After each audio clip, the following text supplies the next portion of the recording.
દર્શક મિત્રો, હું જપન શાહ, કાનમ એક્સપ્રેસ ન્યૂઝમાં આપનું સ્વાગત છે। જોઈએ આજના મુખ્ય અને મહત્વના સમાચાર। અટલાદરામાં 24 કલાકમાં વધુ એક બિનવારસ મૃતદેહ મળતા ચકચાર। વડોદરાના અટલાદર વિસ્તારમાંથી વધુ એક ચોંકાવનારી ઘટના સામે આવી છે। અટલાદરથી ખિસકોલી સર્કલ તરફ જતા માર્ગ પર 24 કલાકની અંદર વધુ એક બિનવારસી મૃતદેહ મળી આવતા વિસ્તારમાં ભારે ચકચાર મચી ગઈ છે। ઘટનાની જાણ થતાં અટલાદરા પોલીસ તાત્કાલિક સ્થળ પર પહોંચી હતી અને મૃતદેહને કબજે લઈ પોસ્ટમોર્ટમ માટે મોકલી આગળની તપાસ હાથ ધરી છે।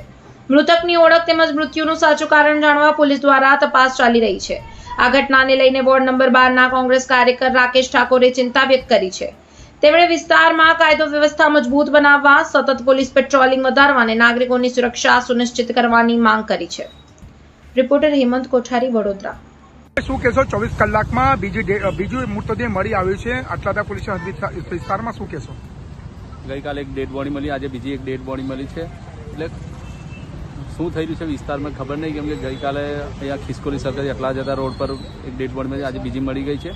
એટલે મને લાગી રહ્યું છે જે આ ગરમી પડી રહી છે અને પાણીનો લાગે સોસ પડ્યો હશે, એમને તરસ લાગી હશે, એના કારણે આ ભાઈનું આવું થયું। ગઈકાલે બી એવું લાગ્યું હતું અને આજે બી એવું જ લાગ્યું।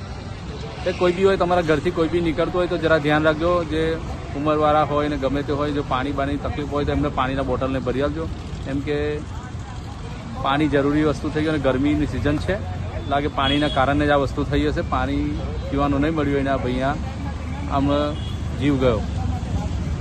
આપનો પરિચય? રાકેશ ઠાકોર।